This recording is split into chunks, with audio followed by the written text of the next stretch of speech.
What's going on, guys? Some exciting stuff coming up.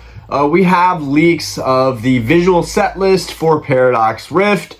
That should be releasing in 3 weeks, a month. It's kind of unbelievable. Again, we just had Obsidian Flames, and now we've got 151. Along with that, we've got the classic premium collection box. It's really just the classic collection box. I did pre-order 2 of those almost regretfully. They are very expensive. Sometimes I wonder, should I just overpay on collecting the vintage stuff that I love, or should I continue to try and collect modern? I just don't like modern all that much. For collecting purposes, obviously you need it for competitive play and to be modern in the TCG scene. But honestly, and maybe from an investor standpoint too, yes, it does make sense to buy modern, but I still just don't particularly like modern sets. I don't even really like Sword and Shield sets that much. They are amazing in comparison to what we have with Scarlet and Violet, and honestly in comparison to what we have with Sun and Moon, but still, it just doesn't really do it for me. Black and White didn't really do it for me. I have a bunch of full arts from Black and White and XY, and as I look at them on my back wall, it's just not quite there. I just don't quite love these cards the way that I love vintage, which will bring me to my little point after we talk about Paradox Rift, but Paradox Rift just looks kind of lackluster, and to me, it makes way more sense to just continue opening 151, or if you're not opening this product but you want to invest in this product, investing in 151 I think is smarter than investing in Paradox Rift. One, these are way easier sets to complete, still very difficult to complete, but there's way less to go after.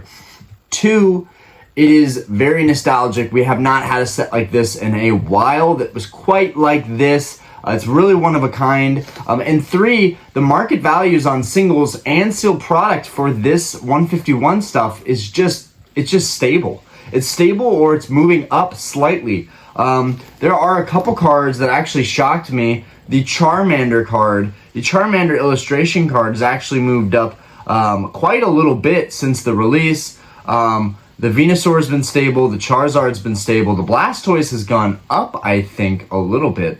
And that one is, from what I've heard, maybe the toughest one out of those 3 to pull. But it's a great set overall, and I don't understand why I would even want to buy, a case of Paradox Rift. I'm still probably going to, but man, collecting modern is it's adding up so quick. I know you can spend a lot on vintage stuff, like vintage grails, like the cards behind me right here, but looking at these cards gives me so much more satisfaction than any sealed case of cards, like any investment that I've made, right? And these grail cards are also great investments, and honestly, the vintage market as a whole may be struggling right now, and that's fine. I would still like to get some great deals and accumulate vintage. I love vintage. That's where my heart is with the hobby. But when it comes to, gold stars and crystals, they're doing really, really well and definitely outperforming everything else in the vintage world. So if you are going to go vintage, that's a good route to go on. But back to Paradox Rift, some cards that stand out to me. The Magby looks really cool. That's a cool illustration. The Mantike is a cool illustration. The Clawfish. The Clawfish, I'm trying to remember what that one's name is, but that's kind of a cool illustration. Most notably is the Groudon illustration. The Groudon illustration rare, I think, is probably my favorite card out of that set. I'm a huge Groudon Rayquaza fan, so that really hits home for me. It is just a phenomenal looking artwork, but it won't be textured. It won't be like a secret. It's just going to be an illustration, which means it's really going to be lackluster in terms of the value and the hype around that card, which is fine. It'll be really easy to obtain, which is great for me. But man, that card, they screwed up. In my opinion, they screwed up. Groudon should have absolutely been an SIR, SAR, whatever you want to call it. Groudon should have been a textured card. It should have been beautiful. The artwork is incredible. They really screwed up on that. Like, in my opinion, Pokemon really screwed up on that.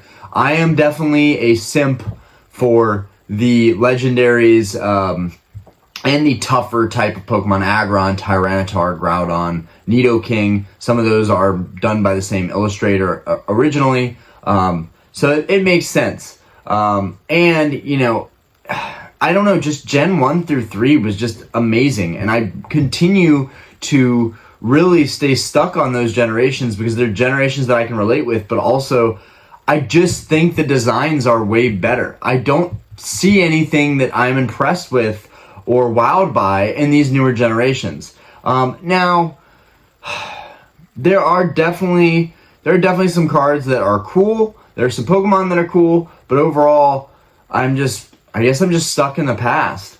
Some other cards that are neat and that are definitely new. You know, they've got these weird futuristic names. This set is all about the past and the future. Paradox Rift definitely leads into some clues for what we should be looking forward to coming down the line. I know in the Gallade artwork, the Paradox Rift Gallade, I don't know what it's called, but I think it's got a different name. And feel free to correct me. I'm not an expert. I just browsed over the visual set list, and I just want to talk about Paradox Rift briefly, as we do have a live stream later tonight with Poke Wonder. That's a new channel to me. I don't know much about the channel, but the guy seems really, really nice. And I'm assuming it will only be able to be streamed on his channel. So look out for that. We will be doing that today at 7 o'clock. So I'm just kind of doing a brief video touching base on Paradox Rift because now that's coming down the pipeline. Again, 151 over Paradox Rift all day for me. All day. I had a absolutely brutal opening of this product. I spent a ton of money opening this product. My wall has a tower full of VTBs and UPCs now, but I wouldn't change a thing. It was taxing on me mentally to open up that much product, but and financially, definitely. Could have put that money towards another gold star for my collection, so that one really hurt, especially because I did not pull the SIRs that I was going after. But either way, it was a good experience, and overall, I think it's pretty good value for what you can get out of this set. You have pretty good odds of getting something decent. These videos from other channels that I'm seeing, I'm sorry, but these videos saying like, you know, how profitable 151 is, just stop with that. Please, just stop with that. That is so misinformative, it's ridiculous. You know, I rarely touch base on stuff like that, but, you know, in this community, there's a lot of misinformation. You know, maybe sometimes I might even contradict myself, but, like, saying that you're going to profit off of sets is, like, so far off. You are not going to profit off of sets. You might get lucky and get maybe 1 or 2 boxes in a row that are fire, that either, you know, pay for the boxes, or even you can make a little bit of money, but is it worth your time? Is it really worth your time? Just open for fun, open because you're trying to complete sets, or just keep it sealed as an investment. Other than that, trying to open and make money from Pokemon, it's ridiculous. We've been trying to do this for a long time. Most people that open product are doing it because they love it, because they're collecting it, and because they're chasing certain cards. So let's just leave that alone. But let's talk about this, the Paradox Rift, like, Gallade SIR, I believe it was. It's leaving us some clues, right? So there's some stuff going on in the background of that card. I think that the Iron Moth is also in that card. I think it's called the Iron Moth. So there's some weird stuff going on with the set, but I like what they're doing with it, right? I'm still upset about the Terra Crowns. When we think of terrestrialization, I think of, you know, there was this meme on Instagram, and it really was a great rendering of what terrestrialization should have been. And it should have been, you know, outer crystal shells on the Pokemon that almost look like armor. That would have been amazing.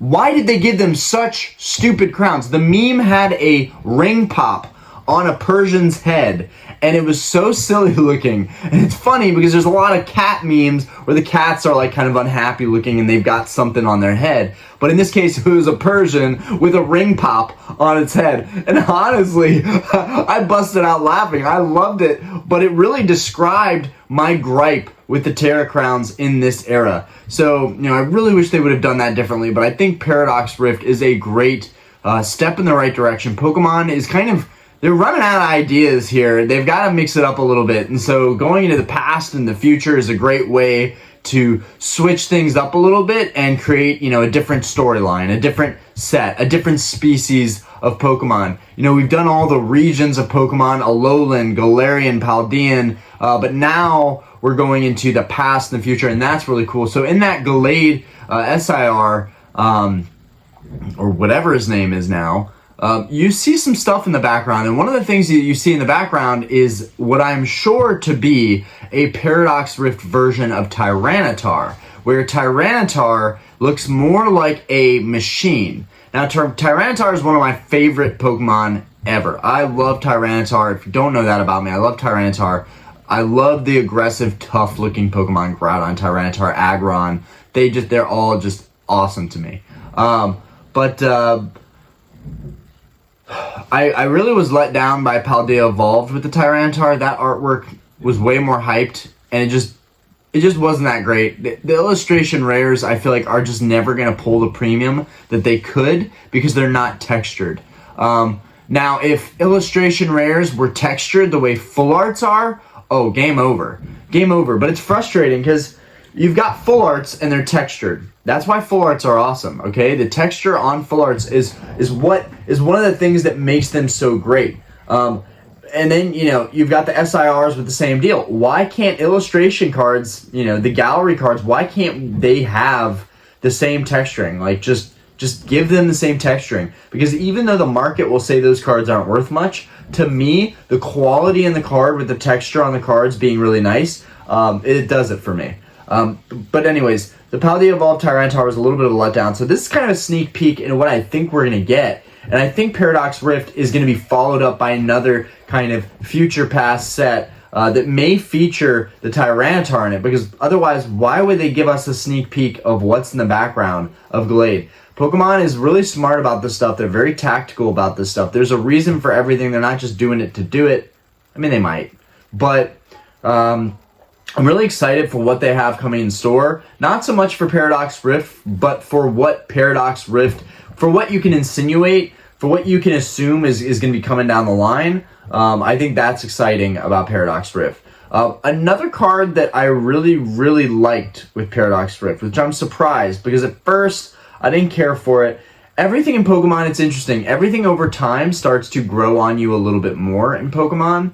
And, there's the Salamence card. I don't know, it was called like Iron Moon or something. The names are kind of weird.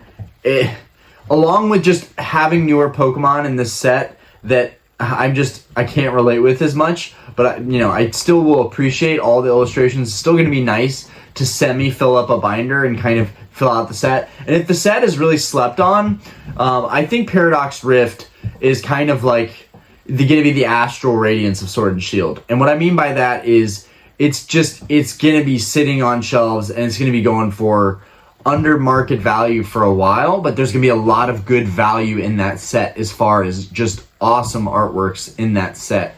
But the Salamence card, basically the Paradox Rift version of Salamence, looks awesome to me. It's actually so sick. Like, so that is one card that, like, out of that set, if I were to just buy one booster box sealed and buy one card or two cards, it would probably be the Gallade SIR and that Salamence SIR, which they are not going by those names. So if you look them up, you're not going to find them. But if you go on Justin Basil's set list, the visual set list on his website, which really, like, shout out to that dude for always just having the deets on all these sets. And when they released in Japan and giving us scans of everything, that helps the hobby a lot, and a lot of creators literally pull right from that website, the same as I do. So it's important to let people know, like, you can go check out the set list before the set comes out and get a really good idea of what's there. I think part of the fun in Pokemon is not really knowing what's coming down the line, but it does help to prepare and give you an idea of, okay, is this something that I should pre-order right away, or is this something that I should wait out on and see if I can snag a good case price? And I think in this particular case, this is something that you want to sit out on and just snag maybe a month or 2 months or 3 months after release when they're already rotating into a new set. I think that's like a really smart move. Now again, this is a YouTube channel, and on my channel I have to be informative. Not have to, but I like to be informative, and I also like to provide entertainment. So when we're opening these sets, that's what I consider me chasing and enjoying the sets, but also entertainment for everybody else, and getting an idea for science about the pull rates and how easy or difficult it is to pull some of these cards. And what I think I'm going to end up doing is, unfortunately, I'm cursed. I have to buy a case of this set. I will probably pre-order a case of this set. I might even pre-order it for a little bit more than most people because that tends to be my luck. I'm going to try and shop around more than I ever have, but I'm pretty confident that prices are going to be pretty rock bottom for the set. I might be wrong. You know, I know that Paradox Rift is coming out with some cards that'll be really good for the TCG competitive scene, and that definitely tends to have an impact on the market and on pricing. So, you know, I guess we'll see what happens. Let me know what you guys think about Paradox Rift, and, you know, if it's better than 151, if you'll continue buying 151 over Paradox Rift. To me, 151 is just a no-brainer as far as modern sealed product. Once those 3 SIRs go down, the Blastoise, Venusaur, and Charizard, those are cards that I don't really jump at buying modern alt arts when I see them in public. They're just too common now. You know, at the convention, there was a boatload of modern alt arts. So modern alt arts just don't do it for me. I know there's probably a lot of growth in those cards, but I will say an exception is these big 3 SIRs. If I see Blastoise, Venusaur, Charizard SIRs, and there's a good price on them, and it's like local deals, like $60, $70, $80 for the Charizard, maybe even less than that, because I know in a year there's going to be a lot of those hanging around. I do know that was a tough card to pull, so maybe that's why it's holding its value. Very happy to have pulled mine.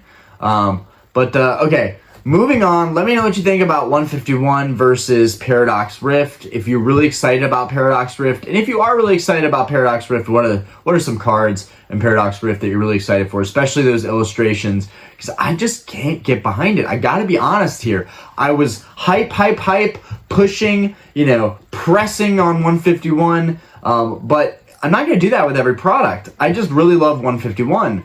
Paradox Rift, I just don't know. It's got some good stuff in it. It has a lot of beautiful artworks. Pokemon's done a really good job with the sets since, I want to say since Sun and Moon, but I feel like people didn't really appreciate Pokemon as much until Sword and Shield. Because of the pandemic era, everyone was into Pokemon at that point, and everyone was stuck inside. Anyways, moving forward, I also want to talk about something interesting that I might talk about in another video.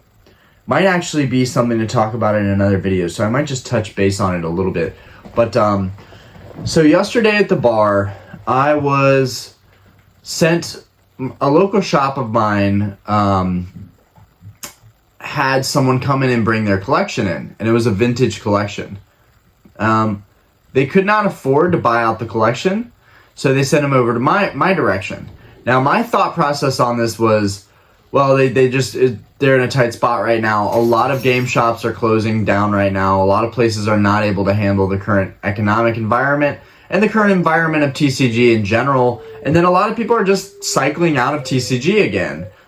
This is becoming kind of a niche hobby again. It's not as popular as it was a year ago, 2 years ago. So it's that popularity is definitely dying down, and that's affecting the market. But anyways, I just a number of variables that I thought maybe could be the reason why they didn't want this collection. So they did buy a couple of stuff from this guy, and but then they sent them my way. So the next day, you know, I go to the bar prepared with $1,500 in cash, and he shows up with his binder and some other cool sheets. There was a birthday Pikachu sheet that I was gifted. someone came into the bar. I'm gonna try and see if I can get another one from this guy. Someone came into the bar and was like freaking out. They had the birthday Pikachu as a kid, and they were really excited, and they saw it laying on the table that I put it on after I met this guy. And so I gifted it to them and told them, you better frame this because I'm not gonna have to try and get another one. They also, when I handed it to them to look at, they folded it up as if they immediately thought I was giving it to them, and after that I didn't really even want it because they folded it and that kind of damaged, this. It was a really, really nice vintage sheet from 2000 that had the fill out paperwork. It was a form that you filled out that had the card layout for the blank birthday Pikachu. If you guys don't know, look up the original birthday Pikachu. It's a beautiful card. It's phenomenal. I have the Celebrations one on my shelf just for reference. But you know what? Let's. I'm gonna grab that Celebrations Pikachu, or try to see if it's up here, guys. I don't know where it is. I don't know where it is. Oh well. Don't know where that birthday Pikachu is. But anyways, this guy came into the bar and I looked over his collection. He wanted $5,000 just to cut it short. And I can definitely go into this some more, maybe even add some pictures in another video and ask you guys, like, what do you think about this?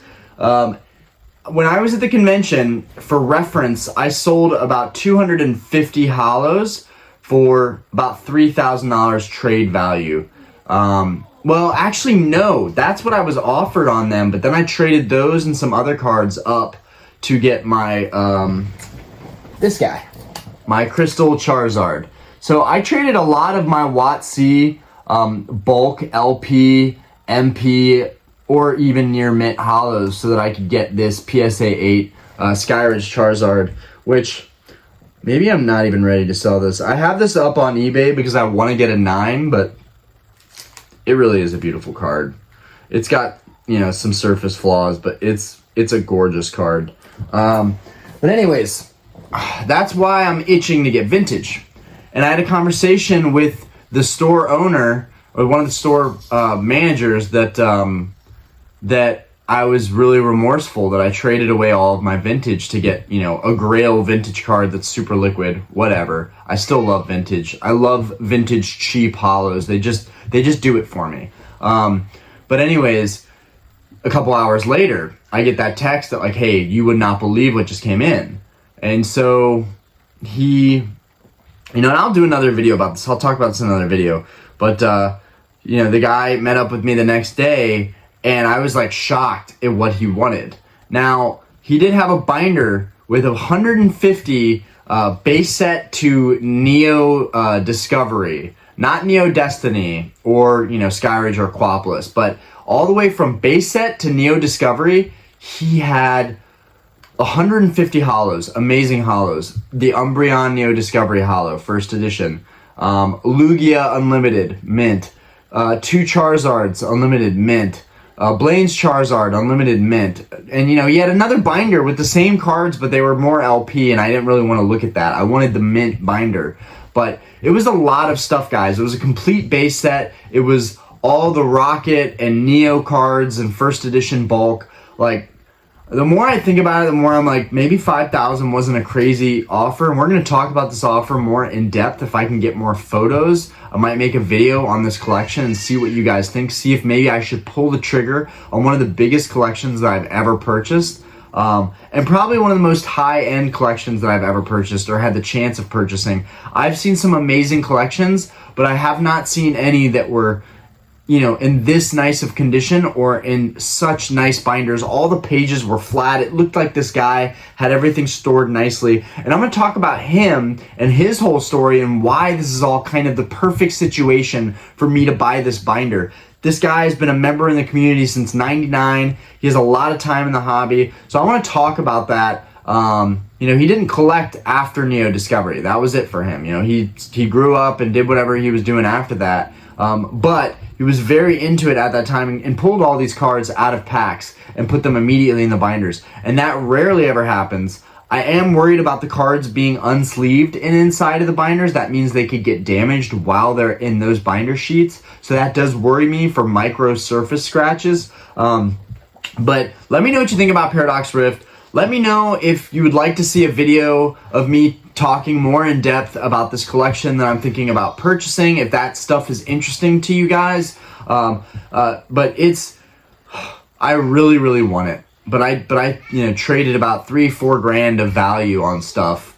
So to me, I sold almost twice as many holographic cards at the convention. So for pretty much nearly half of what he's asking. So 150 holos, I mean, I guess because they're in mint condition, it could be worth maybe the $5 grand. Plus I'm getting all the other first edition bulk cards, which is huge. Yeah, and he won't break it up. He will not break up the binder, so he wants me to buy the binder outright. So, I mean, I'm in a tough situation. I feel like it would be worth it for the content. I feel like value, I would be getting my value back out of something like that. Instead of buying one really nice Grail card, I could buy a binder, which to me, like keeping it all together in this binder would be so cool to just have this really nicely kept binder of mint vintage era stuff, which also, guys, it doubles as like a trade binder. I could take that to conventions and be like, I will sell singles of first edition and holos, but I'm not like doing the binder unless you want to give me like $6 or $7 grand. This binder is, So I'm like thinking of how I could spin this so that it could work out. But the other part of me is just like, because if I keep this in my personal collection, it's a huge sunk cost. $5 grand is a lot. He won't budge at all on it, so maybe I just wait a couple days or a week, see if he'll come down on the price. But anyways, just wanted to give you guys a little inside scoop of what I experienced yesterday, midday. I had an OG collector come in and talk to me about how he was active in the hobby and going to tournaments and things of that nature, and I'll go more into that if you guys want to hear more into it. Anyways, thank you guys for watching the video, as always, and get ready. Tonight I will be doing a stream with Wonder, so that should be enjoyable. Seems like a nice guy, should be somewhat informative. He'll probably have some good questions. I should probably watch some of his other content before we do this. But anyways, stay tuned. We've got some stuff coming down the pipeline. Peace, guys.